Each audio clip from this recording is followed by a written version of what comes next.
All right, folks, welcome back to the Live at a Dollar Podcast Network. Time for a little hobby talk. And, of course, we got to bring in Jay Rizzle. Jay Rich himself is coming in here for a couple minutes. Welcome back to the yard. Thank you for having me, as always. All right, well, let's get right into it. We got a couple questions for you, a little hot takes for you. This is a good one for you. Right now, right this second, as we're speaking, what in the hobby is underrated or underappreciated? Go.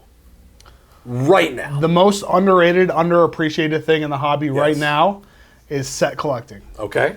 And I'm talking about set collecting, doing rainbows, things like that. You kind of look at what Broch has been doing with the Goofy, with the Disney Chrome. Right. Set collecting. You look at high-end case break Sean, who did all the reds of 2024 Disney Chrome, things like that. Me personally, I do set collecting of like Star Wars refractors for Galaxy and mini diamonds. I also try to rainbow certain sets like Lobot from 23 Galaxy as well. Steph Curry logo man, or Steph Curry from Prism in 2023 had the logo man background in the background. So I wanted to set collect that and rainbow that. It's super underrated, super undervalued.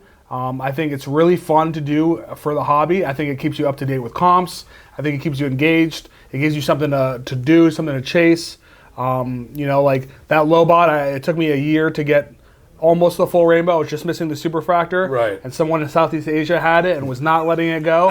And I was persistent for months and months until I finally gave up. Right. But it's just a fun thing to do in the hobby. And it can be profitable too if you're doing it, selling full sets or whatever, yada, yada, yada. Typically for rainbows, I don't do that. I usually just keep them. Right. More for the PC than it is for anything like that, right? And it's a fun thing to do. And then you can get creative with it. You can get graded set. I want all PSA 9s or all PSA 10s, or some people even grade like, I want to get PSA 1 through 10 of this certain card. So they'll look for bad versions. That's pretty cool. I think that's a pretty cool way to do it. I think it's really underappreciated, and it's something fun to do in the hobby, and I think a lot of people are missing out by not doing that. Right. Okay. Well, I like that. I like the way that Broch is doing it too. Right. The Telfords, Nick and Grant, are doing. They're putting a bounty out now to buy all your GPKs from Bowman Basketball, I think. Right. Yeah. So they're going to try to collect the whole set of GPKs. That's pretty sweet. And then me and Broch might be working on something too. We won't talk about it yet, but another fun set we're going to collect. Well, and the funny thing is that I'll even say it now here, I know that coming up this week is a massive release for wrestling. It's Topps Chrome, WWE, and they will have the GPK, the Garbage Pail Kids, and they're also, I don't know if this is teasing what they're doing anyway, but I'm personally going to be putting bounties out on Friday while we're ripping all the stuff.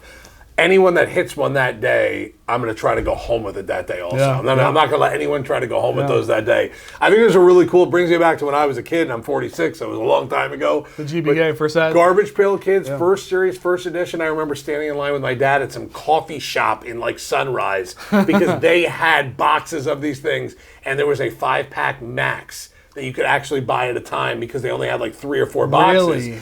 And when I tell you the line was probably, I'm guessing probably 60 kids with 60 parents deep, all the way out to like the street where they ran out of the packs. Like the last person in line, they had to say, I'm sorry, because they ran out right before that for the 5-pack max. That's crazy. Yes. So like I think that's a pretty cool way to kind of collect that in the hobby. I like that answer there. Should PSA 9s be worth more than raw cards? Absolutely. PSA 9 should always be worth more than raw.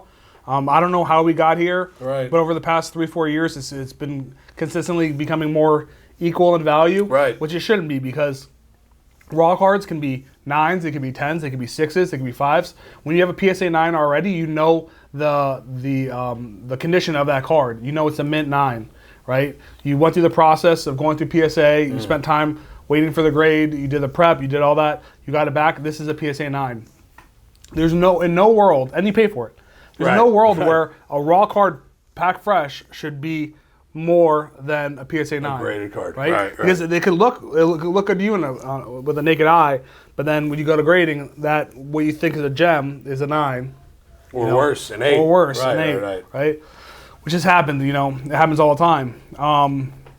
I mean, now there are certain sets where PSA 9s are like gold, right? You're talking about the modern or the vintage cards. Right. You're talking about sets like the 23 Kabooms from Contenders Basketball, where all of them were off center. Right. Like you get a 9 in that, you're ecstatic, right? So those are like more the exceptions, but overall, like PSA 9 should be, back when I got back into the hobby around COVID time or during COVID, PSA 9s were like 1.5, 2x raw. PSA 10s are 3 to 4x. Like it's kind of like everyone's standard. Now, like the times changed. People won't even buy your PSA 9. They're like, we don't want that. Right. I mean, that's wild that a 9 is not as sexy as a raw card out of the pack. It's starting to get to me too because I'm trying to collect more of Shohei Ohtani's 50-50 set. Shout out to Ice. And a lot of my cards, my refractors and number cards are like PSA 9s. And I look at them like, man, I wish it was a 10. You know, like now I'm starting to become a snob about it too. Well, you have to be. Listen, in the hobby, you know, like, listen, you want to have the gems, you want to have the 10s on there, but the 9s, not so shabby. They're not bad. Not so shabby. Give me one set right now that's out. Something that's out either just recently or something maybe in the last 12 months that you think is going to age well when it comes to the hobby. Because a lot of sets might come out, they might be hot for a little while, and then it's like, whatever. Right. Give me something now that people are collecting or starting to collect that you think is going to age well over the next 5 to 10 years in the hobby. I'm like beating a dead horse here, and I have said this over and over again. Topps Chrome basketball. Yep. Dude, it's just like, I mean, how many months past the release are we now? 5, 6 months? Right. And it still holds value. It's still, the demand for it is still there. Right. You know, even like Jumbos, Delights. Delights are like gold. Right. Jumbos are like gold. Hobby. You have people ripping Megas and Blasters still. Which those cases, like, they do, Topps does retail right. Because the amount of the amount of hits you get from these cases of Blasters and Megas are great. It is pretty crazy. And then crazy. plus you get, you can still hit numbered cards and autos. Like, you know, I think a Cooper Red to 5 auto was pulled from a retail close to the beginning of release. Imagine getting a Blaster and getting that out of there. Going to Target just because you wanted to see the product. Like, you weren't here at the yard, you weren't breaking, but you're like, hey, you know what? I'm going to go ahead and buy a blaster box. I'm going to buy 5 blaster boxes today. See what I got. Just so I could rip it and see the new product, and you hit a Cooper out of 5. Dude, so again, why that set is so good, I can go out and buy a blaster or a Mega at my local card shop because they probably can't find them at Target. Right. And you hit a Cooper Flag refractor or X-Fractor, you're more than paid off all the boxes you just bought. Right. This set is like so good. It has a great rookie class. It's going to hold value because it's the first time Topps has been back for a while. And then vets. The vets just sell so well. And you look at like 03 Topps Chrome, LeBron, it's going to be like that where like it's just only going to increase. You know, as time goes on, especially you have like these rookies are insane. Cooper Flag just dropped 51 to 45 this weekend. Con Knipple, another one who's second in Rookie of the Year votes now. But you even think about the guys, because those are the two we've been talking about forever, but like the Ace Baileys, the VJ Edgecombs of the world, the Derek Queens of the world, all these other rookies, and there's teams with multiple rookies. Brooklyn's Maxime got 5. Renaud. Right, Renaud. Right, like a Sacramento. When was Sacramento ever chased? It's never been really a chase. And he's like a top 4, top 5 rookie right now. You have to chase those guys now. All right, last one here, I'm going to let you go. We've been talking about Topps Chrome basketball for a long time, since you've even sat down I love it so for Hobby Talk. Topps Chrome football is now coming out. Give me one bold J-Rich prediction about Topps Chrome football. Topps Chrome football is going to resurrect the football hobby. The football right now, in comparison on comps and values and stuff like that, is leaps below basketball. I think it's going to bring it up a little closer to basketball.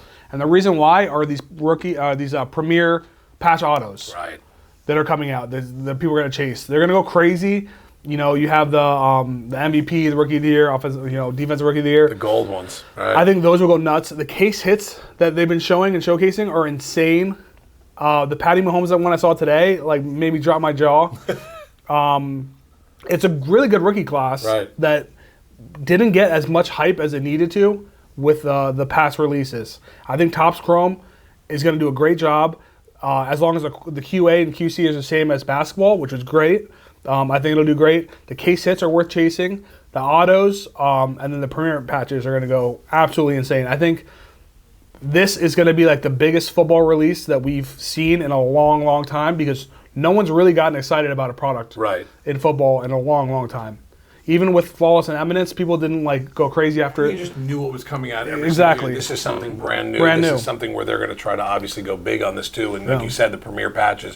When someone pulls a gold shield Like, what is that going to feel like when you pull a gold shield of Josh Allen or one of those other? It's going to be ridiculous. Jared Verse. I want Jared Verse. Jared Verse, right. Florida like one of those guys, right. I just think it's going to be something a little bit different for everybody.